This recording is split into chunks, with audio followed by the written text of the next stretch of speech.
Première vidéo avec Shelby. Allô? Qu'est-ce que tu fais? Attends. Ok. Bon. Fait que là, vous attendez sûrement une petite explication. Même si j'ai pas besoin de me justifier, gars, c'est pas grave, là, je vais expliquer qu'est-ce qui m'a empêché de faire une vidéo ce mardi, mais hier en fait. Et c'est parce que le chien de ma famille, qui était dans ma vie depuis plus de 16 ans, 14 ans en fait, parce qu'on l'a eu à 2 ans, est décédée hier. On a appris qu'elle avait un cancer des reins et du foie. Donc, on a décidé pour arrêter ses souffrances de l'euthanasier. Et ça a été une journée assez difficile, fait que j'ai pas pu faire de vidéo ni de montage, ça me tentait juste pas, puis évidemment, tu sais, j'étais pas dans l'humeur du tout de faire une vidéo. Ouais, ben, je suis désolée, Shelby, mais enfin, t'es dans ta cage. Bon, sinon, là, tu te couches.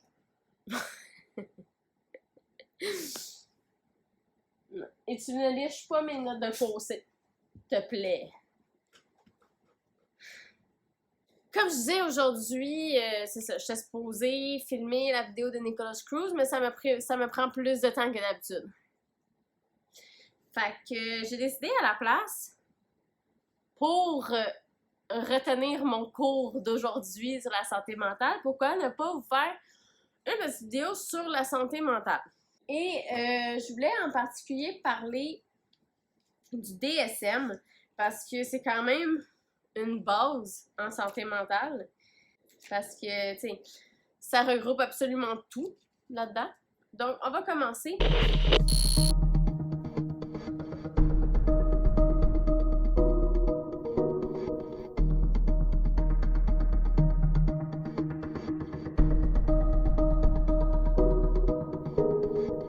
Dans le fond, le DSM-5 a été créé pour une raison en particulier. C'est que les psychiatres et les cliniciens s'obstinaient entre eux sur les symptômes des maladies. Il y en a un qui pensait que telle maladie, c'était ça, puis l'autre pensait que c'était ça, ça. Fait que là, ça s'obstinait tout le temps. Fait que là, à un moment donné, il y en a un qui a fait « Hey, ça suffit, là, hein? On va tous se mettre ensemble, on va tous se mettre en groupe. On va mettre ça au clair une fois pour toutes. Dans un livre, on va classifier les affaires, non. Fait que là, pour créer ça, les psychiatres, ils rencontraient leurs patients, ils prenaient en note selon ce que le patient il disait, et ils mettaient ça dans un gros entrepôt, là, une grosse affaire, qui faisait que ça classifiait les symptômes selon la maladie. Fait que là, quand que tout ça était quand même plein puis qu'il y avait pas mal d'informations, ben ils ont décidé de mettre ça dans un livre avec les symptômes, c'est ça pis ça. Ça a tellement facilité les choses. Tellement. Pis ça, c'est le DSM 1. C'est en 1968 qu'il y a eu beaucoup de contestations par rapport au DSM, donc l'Association des psychiatres a décidé de faire un DSM 2. Mais le DSM, ça a été le premier livre qui a été créé par une association. Ce qui veut dire que ce n'est pas juste une personne qui a contribué à ce livre-là, c'est vraiment toute l'association des psychiatres pour justement éviter qu'il y ait des erreurs. Fait que c'est tout un groupe et il y avait un président aussi qui dirigeait ce qui était accepté ou non dans le DSM. Pour le DSM-2, ce qu'il voulait, c'était de préciser des diagnostics pour qu'il y ait encore plus de compréhension entre les psychiatres.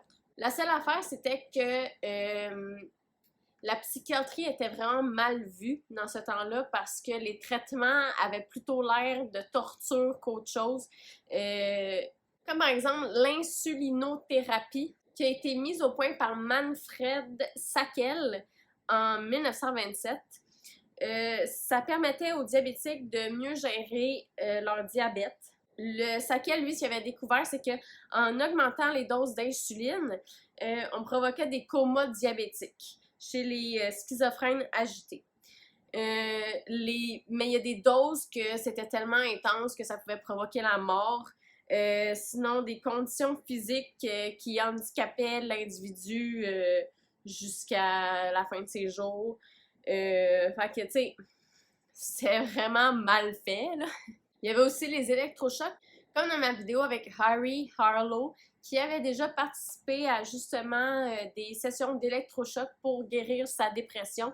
Et c'était exactement pour ça que ça avait été utilisé. Sauf que malheureusement, dans ce temps-là, c'était pas très...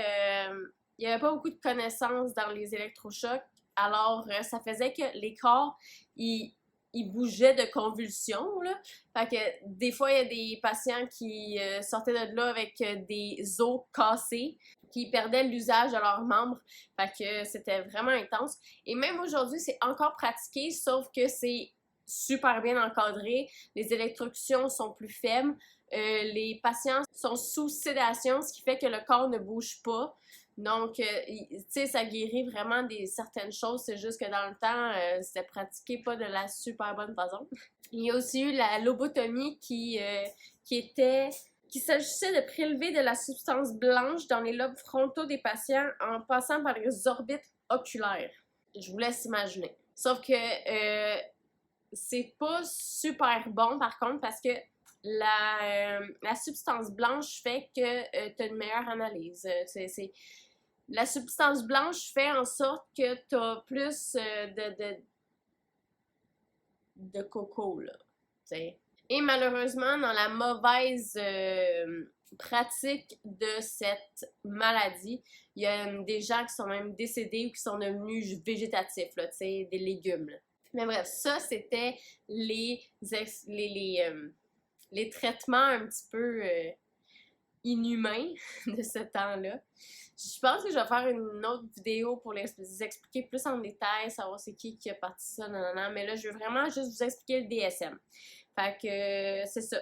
C'est là que la psychiatrie était un peu mal vue, qu'il y avait un manque de validité et un manque de rigueur scientifique. Fait que il a fallu en faire un autre. Et c'est le DSM-3. Le DSM-3, là, il a tout changé, là.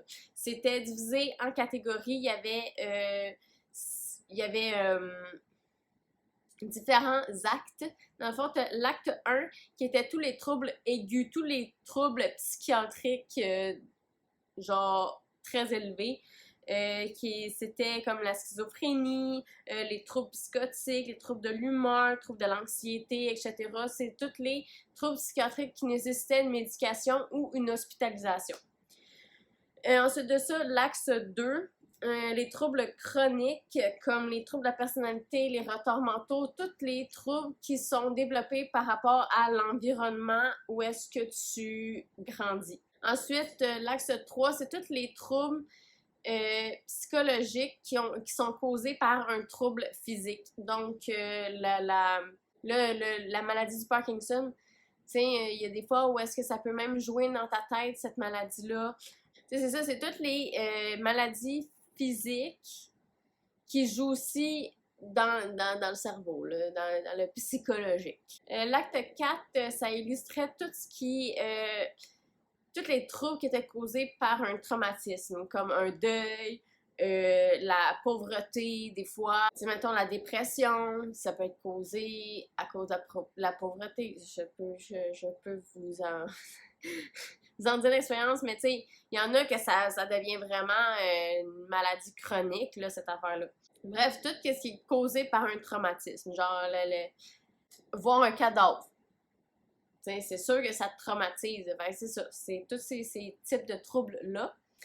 Et l'axe 5, j'ai utilisé acte depuis tantôt.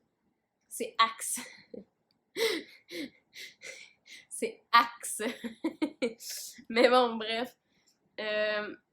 L'axe 5, c'est une échelle d'évaluation du fonctionnement global. Fait que, admettons, le patient est à 0, il est totalement inapte. De 1 à 10, c'est un danger pour lui-même et les autres.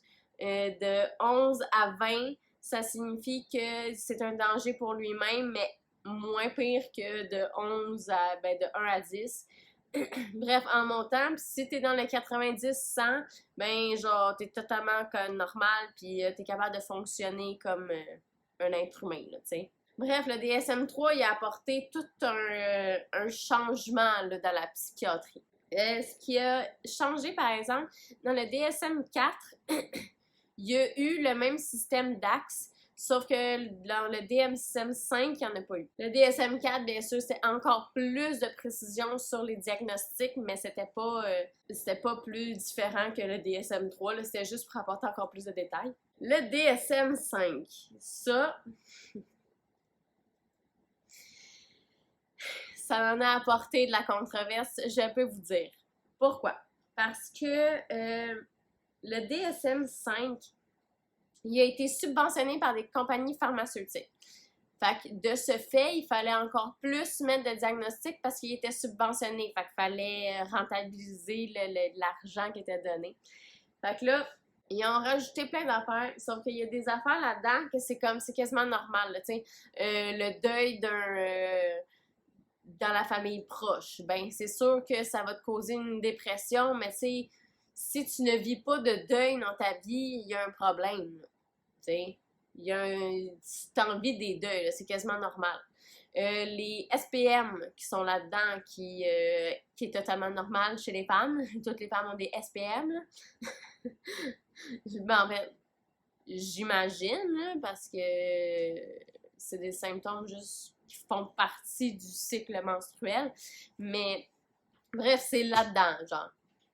Sauf que la seule affaire, c'est que quand que c'est écrit dans le DSM-5, c'est compté comme une maladie mentale.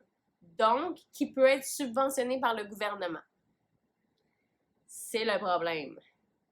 Fait que, il y a des affaires aussi qui sont pas là-dedans, comme le surmenage au travail n'est pas dans le DSM parce que les employeurs auraient peur que les employés soient de plus en plus absents au travail parce qu'ils se disent « Oh mon Dieu, le surmenage, ça peut être une maladie mentale, fait qu'il faut quand même pas se surmener au travail. » Ouais, mais, tu sais, il y a des... mais bref. C'est ça pour le DSM-5. Mais malgré ça, ça a quand même fait un gros changement dans la psychiatrie, dans la compréhension des maladies mentales. Puis le fait que ce soit disponible au grand public, ça permet vraiment d'être plus ouvert d'esprit, de mieux comprendre ce que c'est vraiment la maladie mentale. Il y a juste une chose, par exemple, c'est qu'il ne faut pas non plus se fier à ça. Hein? Faut aller voir des professionnels. Évidemment. Mais tu sais, il faut pas s'auto-diagnostiquer, il faut pas croire que oh mon Dieu, si j'ai ça, c'est sûr que j'ai ça. Tu sais, non, faut peut-être te faire évaluer comme tout le monde à un moment donné. Tu peux pas te proclamer ah mais je suis trouble bipolaire. Non, ça marche pas de même. Tu vas avoir un diagnostic. Fait que c'est tout ce que le DSM a apporté. Moi, en ce moment, j'ai le DSM-5, bien sûr. Et pourquoi que c'est écrit DSM-5 avec un chiffre numérique et non un chiffre romain comme les autres. Les autres, c'est vraiment des chiffres romains. C'est parce qu'ils vont sortir des DSM 5.1, 5.2, etc. Fait que on devrait avoir des nouveautés bientôt. Mais c'est ça. Pour l'instant, moi, j'ai le DSM-5, mais j'ai le DSM-5 mini. Fait que, il y a beaucoup plus de détails dans les autres, sauf que ça coûtait cher. Mais bref, j'avais le goût de vous parler des DSM parce que c'est quand même le livre qui nous apprend toutes nos connaissances aujourd'hui sur les maladies mentales. C'est super important d'avoir ça. J'adore, j'aime beaucoup lire là-dessus, un peu me fier là-dessus. Surtout en ce moment, je me suis beaucoup renseignée sur le stress post-traumatique parce que j'ai quelqu'un de proche dans ma vie qui a un stress post-traumatique et je voulais en savoir un peu plus là-dessus. C'est super important de faire ça pour vrai, là. Quand que vous savez que quelqu'un proche de vous a quelque chose qui pourrait être considéré comme une maladie mentale, ce serait vraiment bien de se renseigner pour être plus ouvert d'esprit, pour être capable de mieux aider aussi. Donc, ça va être tout pour cette vidéo. Oui, ça a été très court. Mais je dois retourner aux études, malheureusement. Je dois retourner faire mes travaux.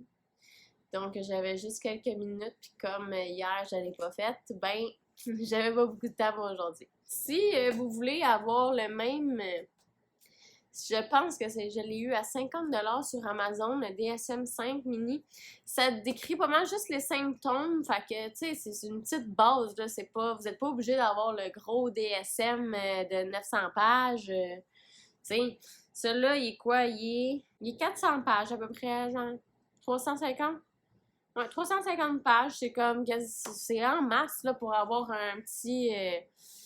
juste des petites connaissances de base pour savoir à quoi vous attendre chez quelqu'un que vous connaissez qui a une maladie mentale quelconque. Donc, sur ce, je vous laisse. J'espère que vous allez passer une très belle soirée, une très belle fin de journée, une très belle semaine. On se retrouve très, très, très bientôt. Donc, sur ce, je vous souhaite une excellente soirée, une excellente fin de semaine, une excellente whatever.